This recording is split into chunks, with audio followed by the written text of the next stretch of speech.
तुर्की में बैठते थे खलीफा। अब यूरोप वालों को लगा कि भैया हम लोग का बैजेंटाइन साम्राज्य तो उधिया गया, ऑटोमन एम्पायर ने कब्जा कर लिया, अब भागो नहीं तो परिवार उरिया छोड़ छाड़ के, नहीं तो हम लोग को जगह ना मिलेगा भागने का। इसी क्रम में यूरोप वाला भागना चालू किया सब, तो जगह जगह खोज किया सब। कोनो जाके खोज दिया अमेरिका, कोनो ब्राजील। वास्को डिगामो आया तो कहा इधर से भाग, इधर से भाग, इधर से, उधर से मत भाग, काट देगा उधर से, भागो भागो भागो, अरे भारत मिल गया रे, मिल गया मिल गया। तो वास्को डिगामा डरपोक, उसका पूरा पुर्तगाल वाले का हिम्मत नहीं था कि इधर से क्रॉस कर जाए, काट के फेंक देता सबको। बाबर के पास था क्या? बाबर राणा सांगा के साथ लड़ाई में हार चुका था। शाम के वक्त में उसने सारा शराब का बोतल लाया और कसम खाया कि हम सारा शराब की बोतल को। हमसे भी कई लोग पूछते हैं जानबूझ के, खान सर आप किस जाति धर्म में? हम कहें कि आओ बाबू अब तुमको समझाते हैं। पहले हम उन्हीं से पूछते हैं आप किसके हैं ये बताइए, शिया सुन्नी बरेलवी अहले हदीस देवबंदी क्या चीज। लेकिन पाकिस्तान शिक्षा है नहीं, उसको लगता है भारत को मार देंगे। अरे यार तुम किस नशे में हो? हम लोग कभी ये बोलने जाते हैं कि हम लोग चीन को पूरा लेके आ जाएंगे? कभी नहीं बोलने जाते। हमें बस इतना पता हम अपना पीओ अक्साई चीन लाएंगे, अक्साई चीन लाएंगे, बस काम खत्म। उसके बाद तुम खुशहाल रहो या मर जाओ, हम झांकने तक नहीं आएंगे। लेकिन हम बोलते हैं अक्साई चीन लाएंगे, और ये भी बोलते हैं कि अभी नहीं ला पाएंगे। तुर्की का जो लोकेशन है, तुर्की के एक साइड में देखिए ये पूरा का पूरा एशिया, ये पूरा का पूरा एशिया, और इस साइड में देखिए ये पूरा का पूरा यूरोप, यूरोप हो गया। और यहां देखिए ये पूरा का पूरा आपको मिलेगा अफ्रीका, और इसके बीच में है ये तुर्की। इसका मतलब ससुरा जिसका तुर्की पर कमांड हो गया, 3-3 महाद्वीप का एरिया कमांड कर लेगा। सोचिए, समझ आ गया? यहां ईसाइयों का कमांड था बैजेंटाइन साम्राज्य। क्या नाम था? कौन साम्राज्य? बैजेंटाइन। बाद में तुर्क साम्राज्य वालों ने बैजेंटाइन को उखाड़ फेंका और यहां लगा दिया ऑटोमन एम्पायर। कौन एम्पायर? Ottoman empire. तो ऑटोमन एम्पायर तुर्कों का था। ऑटोमन एम्पायर किसका था? तुर्कों का था। तुर्क वाले ने कब्जा जब किया तो यहां से ऑटोमन एम्पायर को स्पेन तक फैला दिया, और यहां से ये अफ्रीका तक फैला दिया, और यहां ओमान यूएई, यहां पर धीरे धीरे ये ऑटोमन एम्पायर यहां फैल गया। ये कौन एम्पायर है? Ottoman empire. कौन एम्पायर? Ottoman empire. कितना बड़ा एम्पायर है, दिख रहा है? और ये कमांड होता था कहां से? तुर्की से। तुर्की में बैठते थे खलीफा। अब यूरोप वालों को लगा कि भैया हम लोग का बैजेंटाइन साम्राज्य तो उधिया गया, कुस्तुनतुनिया गायब हो गया, बैजेंटाइन साम्राज्य का चिराग बुझने वाला है, ऑटोमन एम्पायर ने कब्जा कर लिया, अब भागो नहीं तो परिवार उरिया छोड़ छाड़ के, नहीं तो हम लोग को जगह ना मिलेगा भागने का। इसी क्रम में यूरोप वाला भागना चालू किया सब, तो जगह जगह खोज किया सब। कोनो जाके खोज दिया अमेरिका, कोनो ब्राजील। वास्को डिगामो आया तो कहा इधर से भाग, इधर से भाग, इधर से, उधर से मत भाग, काट देगा उधर से, भागो भागो भागो, अरे भारत मिल गया रे, मिल गया मिल गया।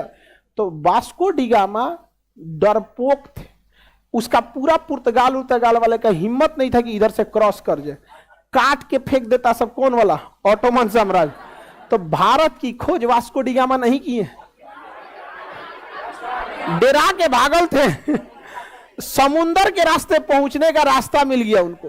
और ऑटोमन वालों का जो नेवी थी वो कमजोर थी, क्योंकि उन्हें लगता था कि जमीन इधरे है। तो भारत की खोज वास्को डिगामा किए थे। वास्को डिगामा पुर्तगाल के, कोलंबस स्पेन के, समझ में आ गया, एडम कुक ब्रिटेन के, इस सब लोग का धकधकी चल रहा था। अरे बापू बाप, मेरा क्या होगा, मेरा क्या होगा? क्यों? ऑटोमन इनके दुआरी तक पहुंच गया है, ऑटोमन एम्पायर इनके दरवाजे तक पहुंच गया था। और ऑटोमन एम्पायर को ये ईसाई लोग मिलके, मतलब क्रिश्चियन सब, अब इसको ना, मतलब ये धीरे धीरे ना एक क्षेत्रीय युद्ध से धार्मिक युद्ध की ओर रूप ले लिया। बट क्रिश्चियंस में एक चीज थी ना, वो लोग टेक्नोलॉजी को ज्यादा अपनाया, और उनकी कूटनीति बहुत जबरदस्त होती है। आप कूटनीति का बात देखिए, हमारा सबसे बड़ा अगर कोई दुश्मन रियल में था तो ब्रिटेन। मुगल भारत में आए, भारत में रह गए सब, समझ आ गया कि नहीं आ गया? अहमद शाह अब्दाली आया, लूट के ले गया कि नहीं ले गया?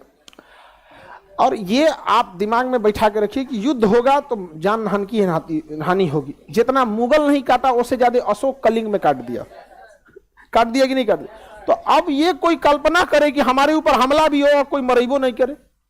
समझ में आ गया? राणा सांगा को बाबर हरा दिया, जो इतिहास जानता है उसके जमीन पैर के नीचे जमीन घसक जाते। बाबर के पास था क्या?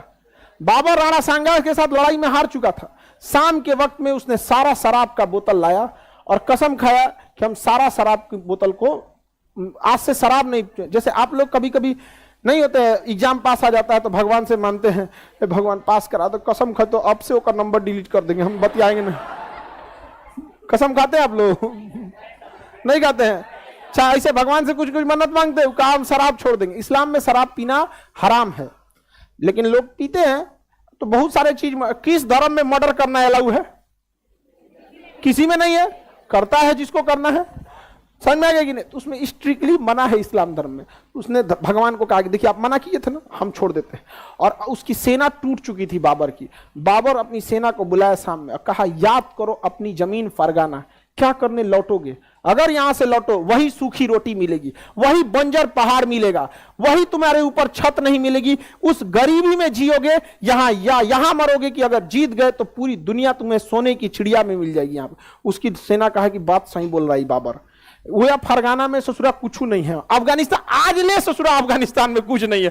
बाबर के समय क्या हुआ होगा सोचिए ना, आज तक अफगानिस्तान में कुछ नहीं है। सोच सकते हैं कुछ है? नहीं। हमारे यहां सीरियल बंद हो गया, ये वाला कौन सा एक जिसमें स्मृति ईरानी होती थी, क्योंकि सास भी कभी बहू थी। हाँ, समझ में आ गया कि नहीं आ गया? मिस्टर उसमें बजाज उजाज करके कोई थे ना, उसमें नहीं थे, कोई और थे। सपने वो ये मतलब, क्योंकि आज वो सीरियल अफगानी भाषा में डब करके अफगान के लोग देखते हैं उसको, एकदम खूब खुश रहते हैं। क्योंकि उसमें ना बड़ा वो सिनेमा जगत, जब क्योंकि सास भी कभी बहू थी, 1990 से सन 2000 के बीच का जो एरिया था, ये जो दशक था, सिनेमा जगत का स्वर्ण काल कहा जाता है। इस समय जो गाने बनते थे, फिल्में बनती थी, वो आईना होती थी। जैसे वो 2000 का दशक, बागवान फिल्म, ये जो फिल्में होती थी ना, ये मतलब एक छाप। आज की फिल्म समझ में नहीं आ रहा, हर 2 दिन पे कोई हीरोइन लॉन्च हो रही है मोबाइल की तरह। भोजपुरी में तो भोजपुरी में तो खैर बात ये छोड़ दीजिए, इसमें हाँ, भोजपुरी का तो बातें छोड़ दीजिए, आगे बढ़े। तो समझिए ध्यान से, तो ये ससुरा सब इसमें बवाल हो गया तुर्की को। अब बताइए, ये जो यूरोप वाले नया नया खोज करने निकले हैं, सब मजबूरी में निकला था सब ससुरा क्योंकि इनको लग गया था कि 10 से 20 साल में ये सब पूरे का पूरे क्या कर लेगा, सब कब्जा कर लेगा। क्या कर लेगा? कब्जा। इस बीच अंग्रेजों ने कूटनीति चला, आपस में फूट डाला। इन लोगों को, मुसलमान लोग को इतना बढ़िया से ये लोग लड़ लिया, लोग शिया सुन्नी में। आज किसी को समझाइए तो कोई फर्क नहीं पड़ता है कौन शिया है कौन सुन्नी है, ये सब लफड़े में नहीं पड़ता है आदमी। हमसे भी कई लोग पूछते हैं जानबूझ के, खान सर आप किस जाति धर्म में? हम कहें कि आओ बाबू अब तुमको समझाते हैं। पहले हम उन्हीं से पूछते हैं आप किसके हैं ये बताइए, शिया सुन्नी बरेलवी अहले हदीस देवबंदी, क्या चीज, अहमदिया, ये क्या चीज है? अजीब हाल है। अंग्रेजों की चाल यहां पे सक्सेस हो गई। जो ये लोग दूसरे को मार रहे थे ना, अपने में बवाल हो गया। आज सऊदी अरब और ईरान देखना नहीं चाहते हैं एक दूसरे को, समझ में आ गया कि नहीं? और धीरे धीरे ये बैजेंटाइन समाज सिकुड़ता गया, सिकुड़ता गया, सिकुड़ता गया। अब प्रथम विश्व युद्ध में इन्होंने बैजेंटाइन साम्राज्य को घुटनों पे ला दिया और ये पूरा का पूरा बैजेंटाइन साम्राज्य ताश के पत्ते की तरह ऑटोमन साम्राज्य बिखर गया। और ऑटोमन साम्राज्य का बच गया तो यही एगो तुर्की। कौन बच गया? तुर्की। और तुर्की के खलीफा को अंग्रेजों ने गिरफ्तार कर दिया। कहा कि हड़प खलीफा यहाँ पे। भारत में मुसलमानों ने विरोध किया, खिलाफत आंदोलन। बाद में खलीफा को कहा कि अरे यार अगर आप पकड़े के क्या हो गया, बवाले हो गया, पूरी दुनिया में बवाल हो गया। कौन आदमी है भाई? धर्मगुरु था ना खलीफा। पकड़ लिया, कहा देखो यार ये खलीफा को बस एक पिट मतलब पपेट की तरह बैठाओ। संविधान पारित कराया कि जो भी डिसीजन होगा संसद लेगी, खलीफा साइन करेंगे। खलीफा अपने मन से कुछ नहीं बोल सकते हैं, संसद डिसाइड करेंगे। सेम राष्ट्रपति का पद चिपका दिया और मुसलमानों से कहा कि देखिए हम बस खलीफा का नाम बदल के राष्ट्रपति कर दे रहे हैं। अरे यार शांत हो गए लोग। यहाँ पे तुर्की में यह हाल हो गया था कि वहां टोपी पहनने पे बैन लगा दिया था। जिन्होंने पूरी राज किया था ना उनको वो बैन लगा दिया सब यहाँ पे। और अंग्रेजों की कूटनीति देखिए, हमारा विभाजन, म्यांमार हमसे टूटा तोड़ा ब्रिटेन, बांग्लादेश टूटा तो अल्टीमेट रीजन ब्रिटेन ही था, Pakistan Britain, America sorry Afghanistan Britain. और हमें लगता है कि हमारा दुश्मन पाकिस्तान है। ये वही करके गए सब।